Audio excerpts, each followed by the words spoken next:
Ladies and gentlemen, we take pride in presenting In color.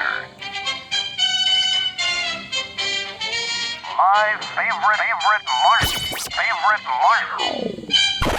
My Favorite Vinyl with Don Tanner. Hey Johnny, and this is indeed My Favorite Vinyl, the WEFT show where we play the music and talk about the musical favorites of our special guests each and every week. And of course, we have a special guest, don't we? And it's Kent Brown. Good morning. How are you? Good morning, Don. That's terrific. What a great Monday morning. I appreciate you being here, Kent. Of course, you know I have guests on the show that as I have returned to Champaign, I get a chance to meet people I haven't met before. Yeah, but I have people on the show that probably need no introduction. I don't know that there's anybody that does not know you. Well, when you live in a community for a long time, so I've lived in Champaign-Urbana really since the early 80s when I started school here in Champaign at Parkland and U of I, and then worked in a fairly high-profile position. That was one of my roles was oftentimes as a spokesperson, or my ugly face would show up on the background of at a press conference or behind an interview that was going on for some reason. And so I've gotten to know a lot of people in the town, so it's great. I love it. I love.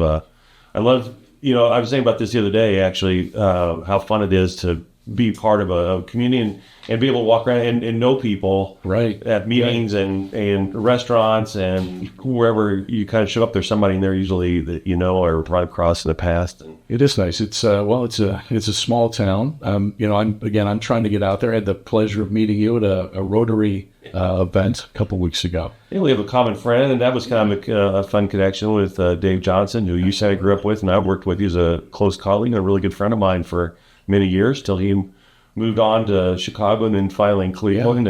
And so you have known him since the late 80s, and we worked together for a long time. So I probably haven't seen him since the late 80s. He still has some of my homework. He owes me some notes. Sounds like notes back. Well, we're going to get to know you a little bit more and talk about your book in a little bit. But we're also going to play some songs that you grew up with that are important to you and why. So where do you want to start? Where do you want to put the needle on the record first?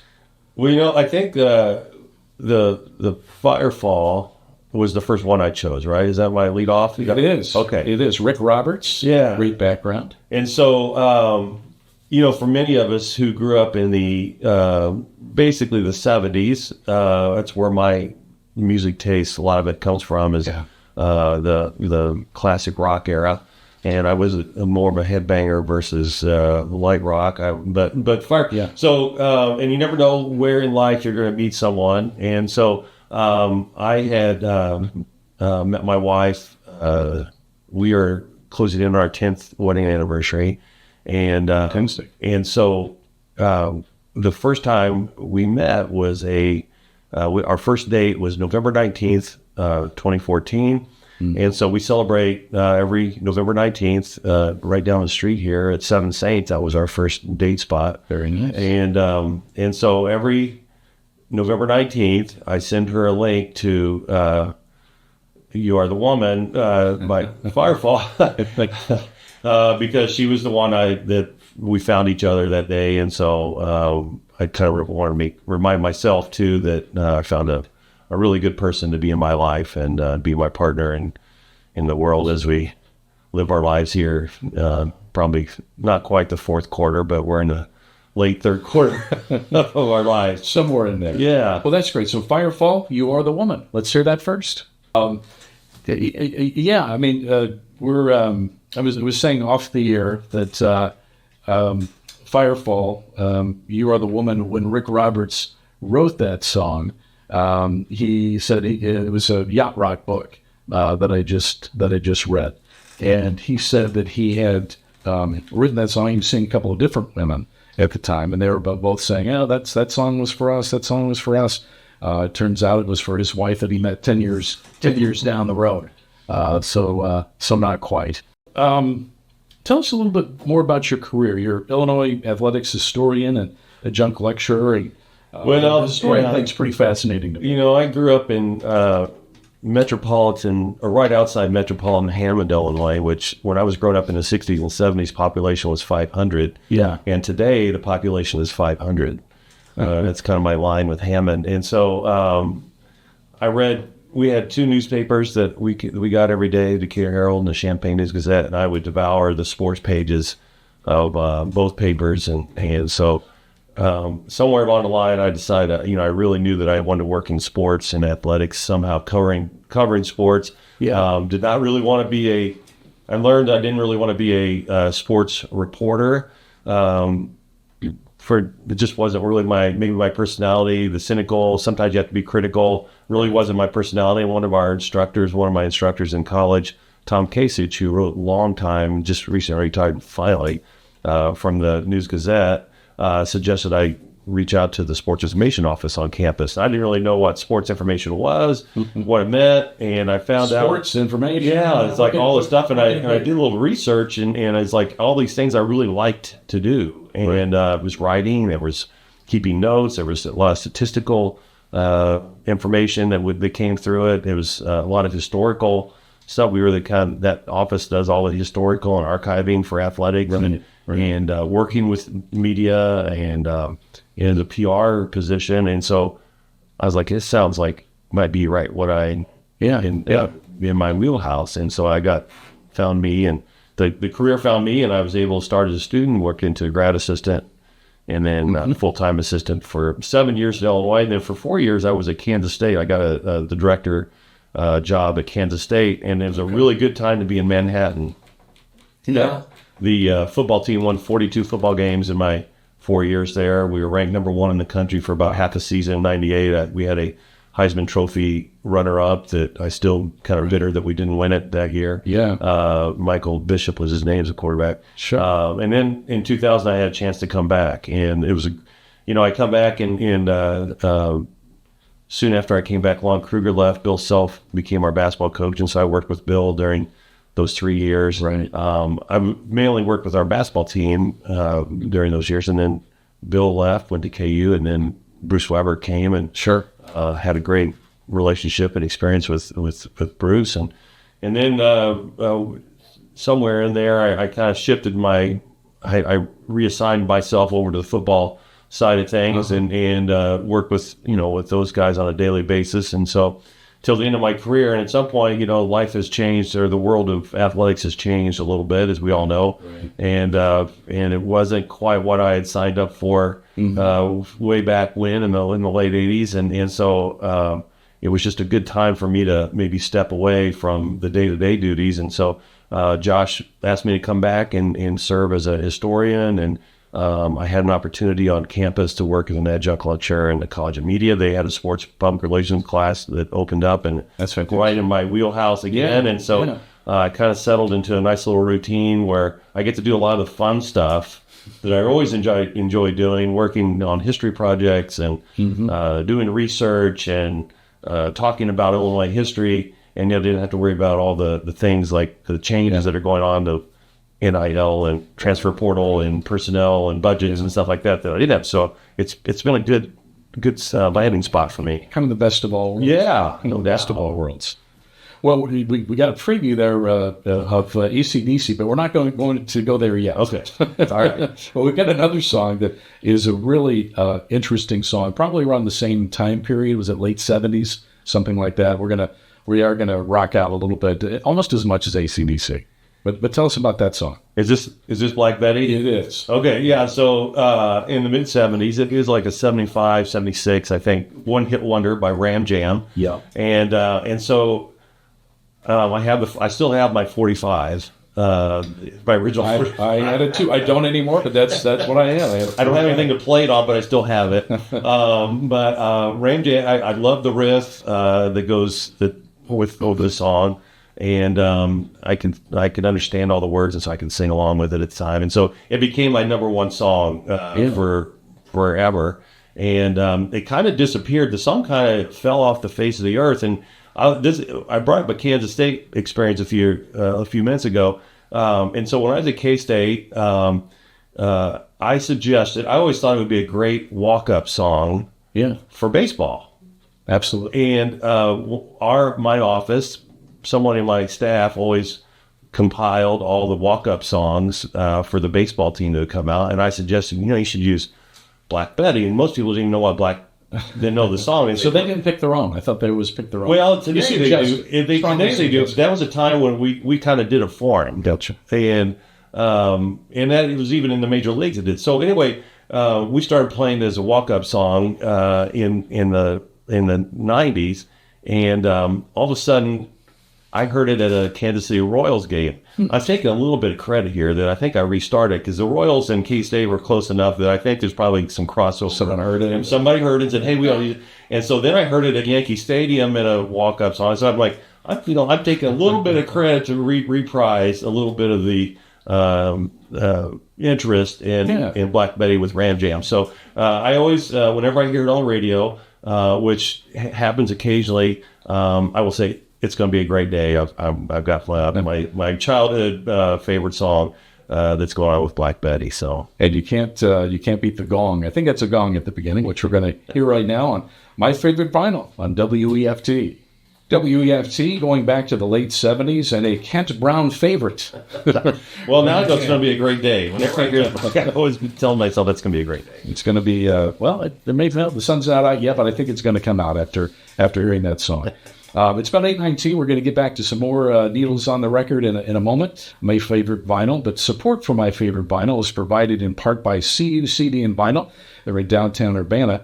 New and used CDs and vinyl, including rare imports and limited releases. SEEYOU CD and Vinyl, located behind Elm City Roastery on Main Street in Urbana, and CU CD and Vinyl on all socials.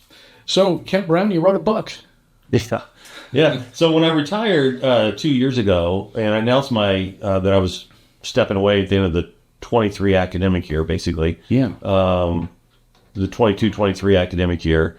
It was weird in my life, in my world. I'd always said, if I wanted to, there's a couple things I'd like to do. I'd like to teach a class. Mm-hmm. I'd be interested. I think that'd be kind of fun to do. And then I'd like to.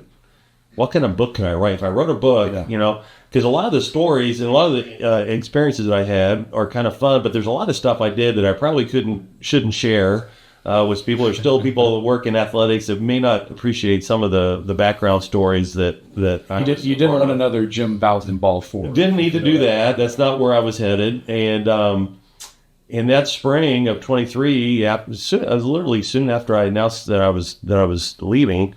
And I got contacted by Triumph Publishing out of Chicago, and they said, "Hey, we see that you're leaving your full-time position. We do this series of books called 100 Things."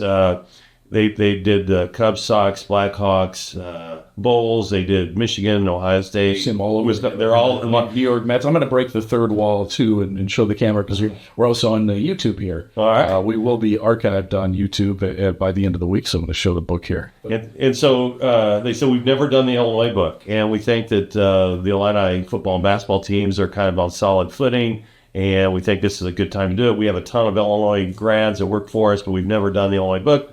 Yeah. Would you be interested in doing this? I'm like, well, sure. And they said it's 100 chapters. You can choose the 100 things that you think Illinois fans should know and do. They're only about 700 words per chapter. I was like, okay, well, I can write 700 words, all that stuff, right? How long did they give you to write the book? Well, they said that, they were wanting to turn in by the end of November. Okay.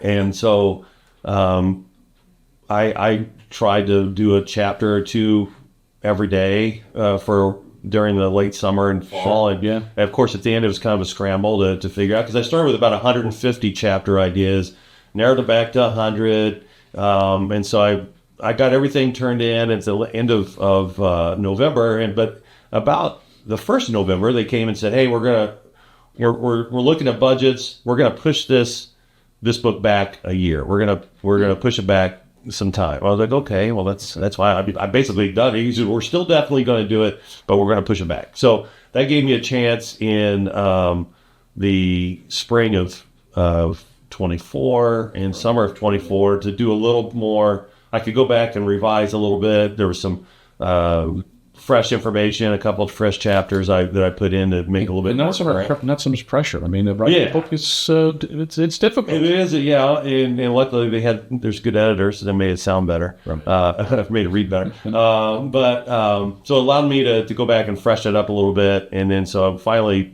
I think it was the final version I saw was in November of 24, Gotcha. and for a published date of February 25. And so the feedback from, I'm hearing feedback from friends and family for the most part, right? They give me, it's been positive, but there's been several people. And so it was a fun book to write because it was things that I was interested in, and I could talk about. But it took probably an hour or two, depending on the chapter, for each chapter, because there was research that I needed to do to make sure I was accurate of what I was talking You're about. not going to pull it all off the top of your head. I could pull a lot of it, but just enough that I better make sure that I confirm the stuff I'm writing about to make sure it is accurate, and because there's some statistical stuff and details that I want to make sure I talked about. Yeah. And so, but it was really fun to write, and it's been fun to talk about when people ask questions about it. Yeah. Well, I want to talk a little bit more about it too, and I play a few more of your favorite records. Again, we got a little preview of this one a few minutes ago, and I remember actually. So this was late '70s again. Yeah. I think I'm a little bit older than you, but I remember we would call them grit laps around like Green and Wright Street, and we just drive around when there was a Garcia's there. Oh, yeah. Across from Mount Hall, and we just kind of. I remember this being on the radio. Friday night with the buddies, Well, I had this on 8-track. Yeah. Right. So in my high school, I went to Atwood Hammond High School, and we were called the Rajas, and our colors were black and gold, and our road uniforms were black, and we took a lot of pride. We had my senior year especially, we had a really good sports year at Atwood Hammond. We won the state 1A championship in football, and in basketball we came back and we went to the Sweet 16, missed by 1 point of coming to the Assembly Hall. We finished with a 25-4 record, lost 4 games by a total of 5 points. I mean, every game that we could have. I mean, it was pretty good. But we loved going on the road and beating teams on the road in our black uniforms, and we had a way to play this song on the bus after the game, and the whole team back in black, because that was kind of our theme, that we were back in black. And we were going to go in and beat all these teams. Do you want to talk this one up? Do your best disc jockey here? AC/DC, back in black. WEFT. 90.1 FM, WEFT. That's from Kent Brown's 8-track tape. No, is that the Collection. Is that the 8-track collection? Yeah. Is that where they would fade out on one side? Actually, I had a Steve Miller Band 8-track and a Kiss 8-track, and the last song on side 1 or whatever it was would fade out and then pick up ones, which was really, really strange. It was always weird. I can never understand why they let that happen. They couldn't figure that. It took a while until they moved to cassettes and they could figure out how to get past that. Yeah, but it was never the most wonderful of the listening experiences. It's about 8:30. My name is Don Tanner, and Kent Brown from Illinois Athletics, historian, the junk lecturer. You've known him for years, of course, around town, and he's written a book, 100 Things Illinois fans should know and do before they die. You're going to be speaking at the Rotary today. Are tickets still available? I'm sure people want to pay their $17. Yeah. I don't know if there'll be a big draw or not, but we'll talk a little bit about some of the stories on books. And look forward to hearing it. I'm in my Sunday best here. I'll be heading over there after the show in a little bit. But no, this is just a walk down memory lane through this book. And well, for people like you grew up in Champaign as a Illini fans, there's a lot of great stories there, and there is some history. I mean, you can't do an Illinois history book without Red Grange and George Hallis and Dick Butkus. Some of the Whiz Kids and things like that. But one of the things so when you grew up in Champaign, I mean, football was making a turn, right? We went from the Bob Blackman, Gary Moeller low point.